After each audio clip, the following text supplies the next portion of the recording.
Hi guys, welcome back to my channel. मैं सुजाता जौहरी आप लोगों का अपने यूट्यूब चैनल पे स्वागत करती हूं। तो प्लीज़ आप लोग जो मेरे चैनल को लाइक नहीं किए होंगे वो मेरे चैनल को लाइक कर दीजिएगा एवं सब्सक्राइब कर दीजिएगा और बेल आइकन बटन पे प्रेस कर दीजिएगा ताकि मेरा नोटिफिकेशन आप लोगों तक सबसे पहले पहुंच सके। तो आइए आज हम जानते हैं कि मकर संक्रांति के दिन हमें कौन कौन से चीज़ों का दान करना चाहिए। तो मकर संक्रांति के दिन हमें 14 तारीख को पड़ता है और माघ के महीने में दान पुण्य का बहुत ही महत्व होता है। इसलिए हमें 14 लोगों को दान करना होता है। 14 सामान का दान नहीं करना होता, 14 लोग को दान करना होता है। जैसे कि कोई भी सामग्री हमें 14 लेना है, 14 की गिनती में लेना है। तो जैसे 14 की गिनती में, तो 14 की गिनती में हमें लेना है। तो जैसे कि हम यदि किसी को ठंडी का दिन है तो हम ऊनी शॉल, गिफ्ट शॉल दे सकते हैं, या तो फिर और दान हमें गरीब लोग को ही करना चाहिए। जैसे छोटे बच्चे हैं तो आप टोपी दान कर सकती हैं। फिर बड़े बुजुर्ग हैं तो हम उन्हें स्वेटर दान कर सकते हैं, कंबल दान कर सकते हैं। फिर रील जैसे कि धागा होता है तो धागा भी दान में किया जाता है। अब मतलब कोई भी वस्तु 14 की संख्या में होना चाहिए। जैसे कि शॉल लिए तो शॉल हमें 14 पीस होना चाहिए और 14 लोगों को दान करना चाहिए।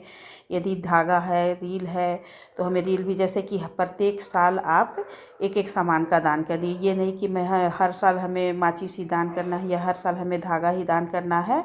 तो आप हर साल अपना बदल बदल कर अपने सामर्थ्य के अनुसार दान कर सकती हैं। जैसे कि बिंदी, सिंदूर, कुछ भी सामग्री मतलब हम दान कर सकते हैं। और ऐसे तो खिचड़ी के दिन हमें मकर संक्रांति को खिचड़ी भी बोलते हैं। तो छोटे बच्चे हैं तो उनके लिए हम इस तरह से ऊनी पैजामा खरीद कर 14 पीस दान कर सकते हैं।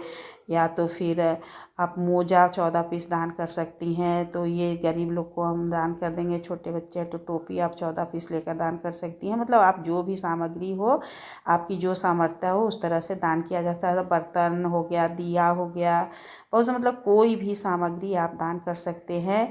फिर हमें उस दिन जैसे कि चूड़ा, गुड़, तिल का दान सबसे महत्वपूर्ण होता है। तो मकर संक्रांति के दिन हमें तिल ज़रूर दान करना चाहिए। चाहे तो आप तिल का लड्डू दान करिए या कुछ भी करिए, इस तरह से हमें तिल दान उस दिन ज़रूर से ज़रूर करना होता है।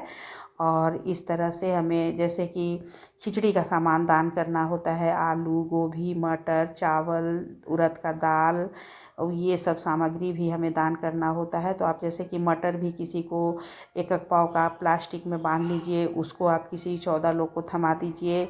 इस तरह से हमें प्रत्येक तरह का सामान सभी को दान करना होता है। तो आप लोग अपने सामर्थ्य अनुसार प्रत्येक साल मकर संक्रांति के दिन 14 के गिनती में दान करने की कोशिश करिएगा। देखिए मैं इस तरह से दान करती हूँ। इस साल मैं छोटे बच्चों को ये पैजामा दान करूँगी। तो प्लीज़ आप लोगों को मेरा वीडियो